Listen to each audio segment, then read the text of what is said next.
तो पद विचार में हम बात कर रहे थे, इसमें पद निर्माण की प्रक्रिया तथा उसके रूपों का अध्ययन किया जाता है। पद निर्माण की प्रक्रिया तथा उसके रूपों का अध्ययन किया जाता है। उसके बाद जो चौथा अंग है वो है वाक्य विचार। इसके अंतर्गत वाक्य के भेद, उसके निर्माण की प्रक्रिया का अध्ययन किया जाता है। तो ये है वाक्य विचार।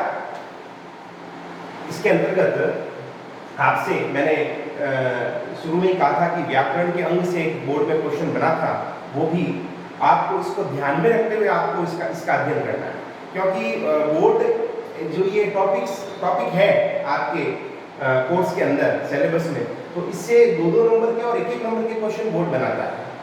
तो बिल्कुल आप इससे नंबर एकदम आराम से ले सकते हैं, केवल और केवल फिर टॉपिक आपको अध्ययन करना है। तो इसको आप नोट डाउन कर लीजिए। उसके बाद हम चलते हैं, वो है लिपि का ज्ञान। थोड़ा बहुत आज हम लिपि का ज्ञान करेंगे, कल आपके ये टॉपिक कंप्लीट हो जाएगा। तो आप इसको नोट डाउन कर लीजिए।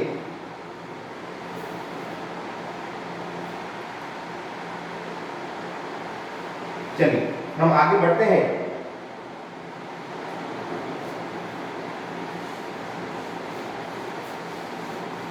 और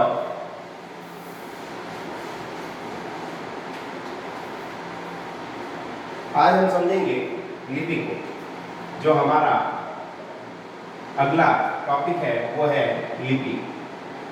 ये जो मैं लिख रहा हूं, ये जो आप लिख रहे हैं, ये क्या है? ये भी लिपि के तहत हम लिख रहे हैं। ठीक है जी। तो लिपि जो है वो, जैसे हम जो लिख रहे हैं वो देवनागरी लिपि में लिखा जा रहा है, तो ये भी लिपि है। तो लिपि क्या होती है, इससे ही हम समझ सकते हैं कि भाई लिपि जो है, जब भाषा को लिखित रूप की आवश्यकता पड़ती है, जब भाषा को लिखित रूप की आवश्यकता पड़ती है, तो जिन लिखित चिन्हों का प्रयोग किया जाता है, उसे लिपि कहते हैं। बड़ी ही सिंपल सी बात है कि जब भाषा को लिखित रूप की आवश्यकता पड़ती है, जब भाषा को लिखित रूप की आवश्यकता पड़ती है, तो उसको उतारने के लिए, उसको लिखने के लिए जिन लिखित चिन्हों का प्रयोग किया जाता है, उसे लिपि कहते हैं। जब भाषा को लिखित रूप की आवश्यकता पड़ती है, तो जिन लिखित चिन्हों का प्रयोग किया जाता है, जिन संकेतों का प्रयोग किया जाता है, उसको हम लिपि कहते हैं। तो यहां से एक बात और निकल के आती है, लिखित ध्वनि, लिखित ध्वनि संकेतों को, लिखित ध्वनि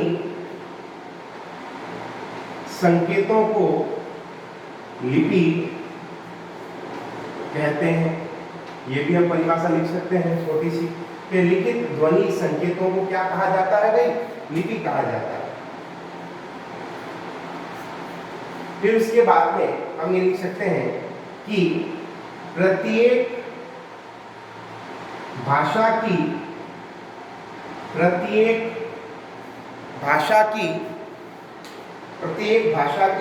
अपनी एक लिपि होती है। प्रत्येक भाषा की अपनी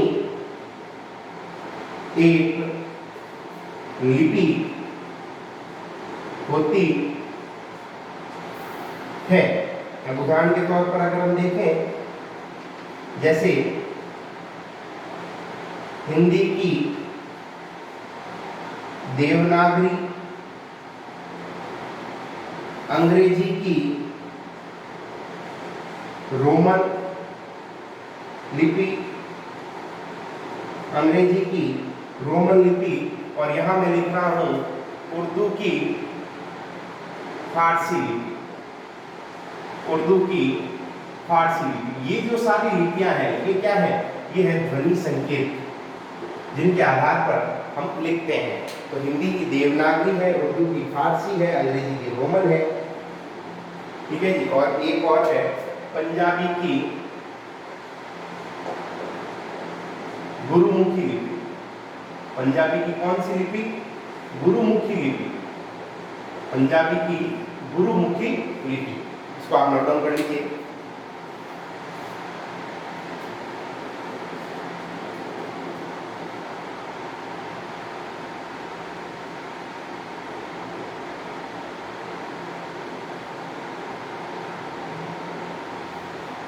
चलिए,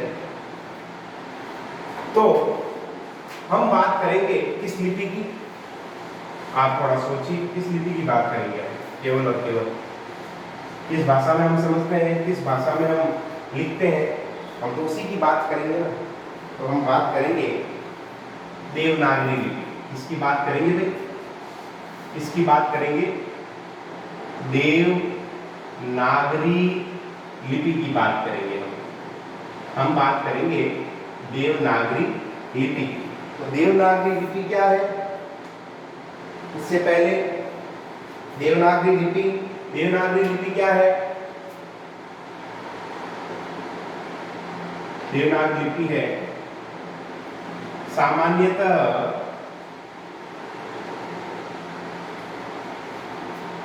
हिंदी भाषा में इसका प्रयोग किया जाता है। सामान्यतः हिंदी भाषा में इसका प्रयोग किया जाता है तथा साथ ही नेपाली,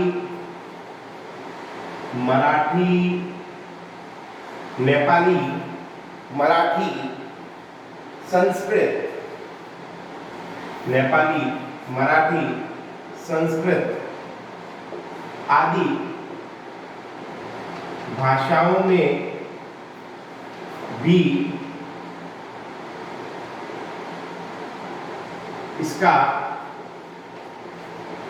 प्रयोग किया जाता है। सामान्यतः हिंदी भाषा का प्रयोग हिंदी भाषा में इस लिपि का प्रयोग किया जाता है, साथ ही नेपाली, मराठी, संस्कृत आदि भाषाओं में भी इसका प्रयोग किया जाता है।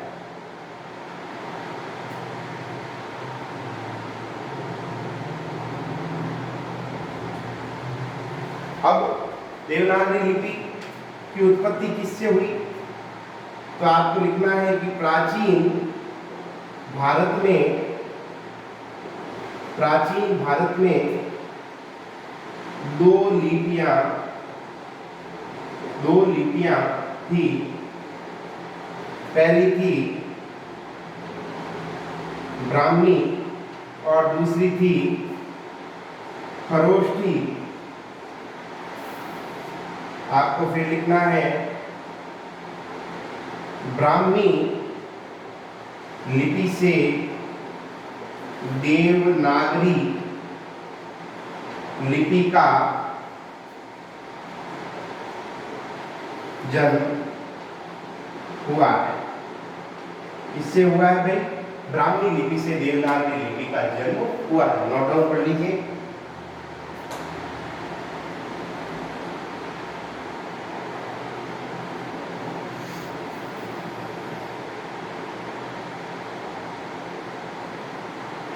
उसके बाद में इसकी कुछ विशेषताएं हैं देवनागरी लिपि की, वो आपसे पूछी जाती है। देखिए, जहां जहां इंपॉर्टेंट लग रहा है मैं इंपॉर्टेंट करवा रहा हूँ, सीधे क्वेश्चन बोर्ड में बनते हैं, इसमें दिमाग लगाने की जरूरत ही नहीं है। आपको सिर्फ याद करना है और समझना है, समझ कर याद करना है।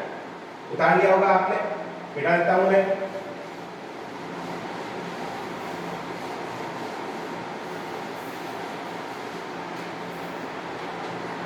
फिर हम बात करेंगे देवनागरी लिपि की विशेषताएं। देवनागरी लिपि की विशेषता है। ये जो क्वेश्चन सीधा सीधा बोर्ड में होता है, सीधा आपको लिखा आएगा देवनागरी लिपि की कोई 4 विशेषताएं बताइए, तो ये सीधा क्वेश्चन बनता है, इसलिए इसको इंपॉर्टेंट करना है। पहली विशेषता यह लिपि बाएं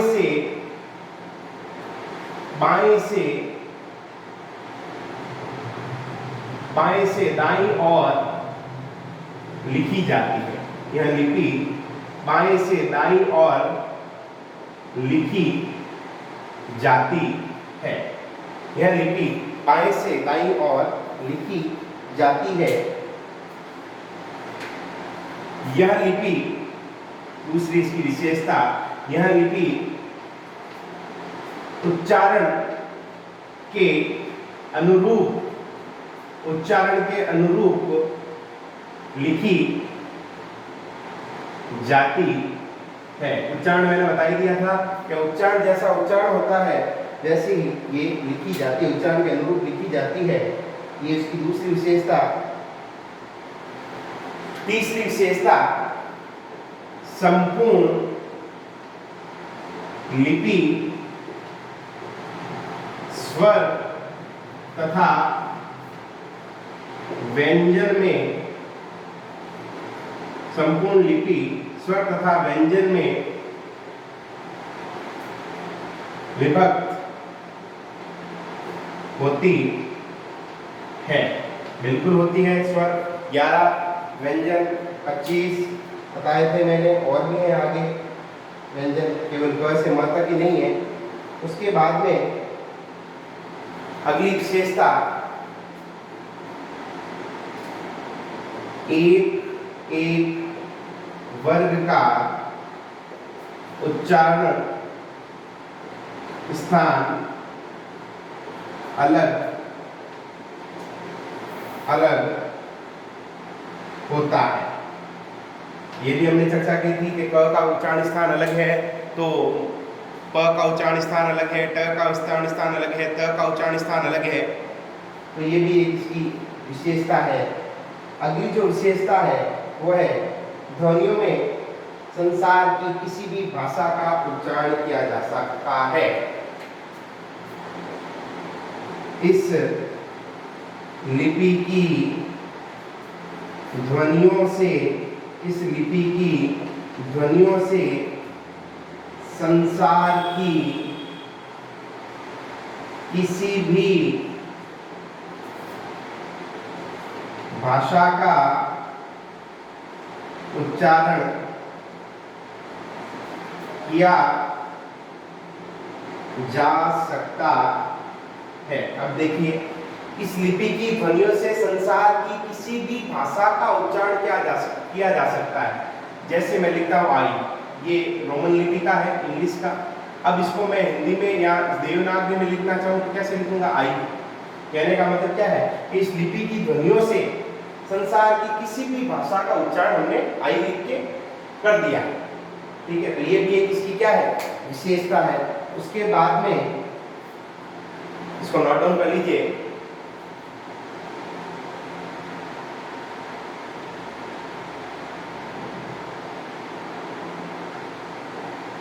चलिए, खत्म होने वाला है आज ये टॉपिक आपका। कुछ एक विशेषताएं और रही है। अगली जो विशेषता है छठी, वो है इस लिपि में शिरोरेखा का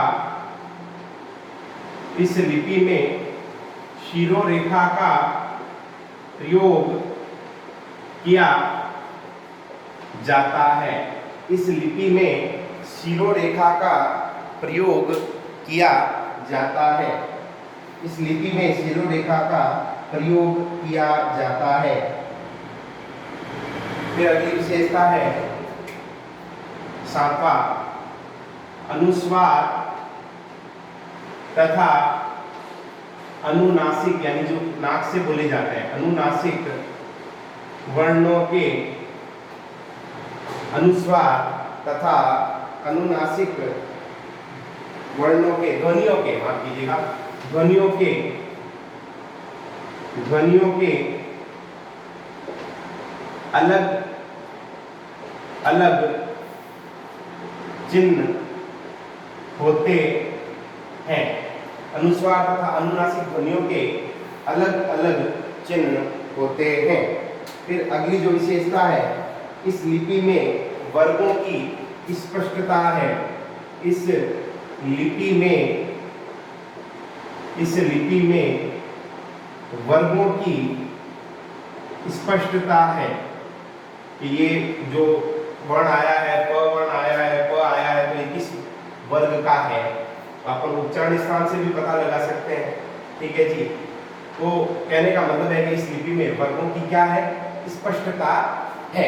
उसके बाद में जो अगला है वह है कि इस लिपि में अक्षरों की उचित बनावट है। इस लिपि में हम ऐसे लिखेंगे इसको, इस लिपि में अक्षरों की उचित बनावट है।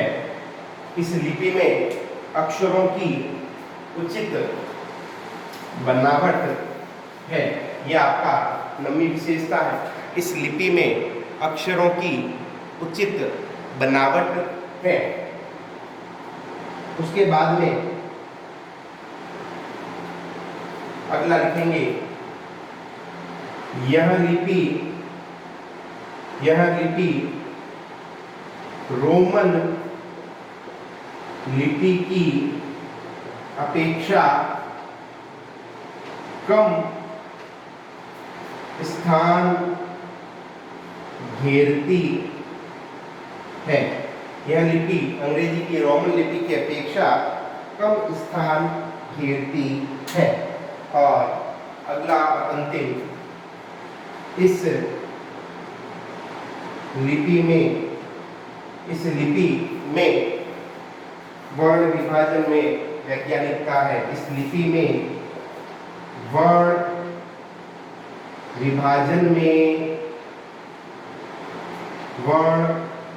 विभाजन में वैज्ञानिकता है। इस लिपि में वर्ण विभाजन में वैज्ञानिकता है। तो ये 11 विशेषताएं मैंने आपको नोट डाउन कराई है और जितना सिंपल हो सका उस सिंपल भाषा में आपको लिखवाया है। आपसे निवेदन ये है कि इसमें से कम 5 या 6 आपको याद होनी चाहिए, क्योंकि बोर्ड में सीधा प्रश्न बनता है। तो पहला टॉपिक हमारा ये समाप्त होता है। इसके क्या क्या क्वेश्चन बनते हैं वो मैं आपको नोट डाउन करवा दूंगा अगली क्लास में। तो आप इसका बिल्कुल ध्यान से अध्ययन कीजिएगा और रजिस्टर में आप आराम से इसको व्यवस्थित रूप से उतारिएगा। आशा करता हूँ कि आपको समझ में आया होगा। नोट डाउन के लिए मैं आपको 5 सेकंड दे रहा हूँ, फिर पॉज करके आप लिख लीजिएगा। धन्यवाद।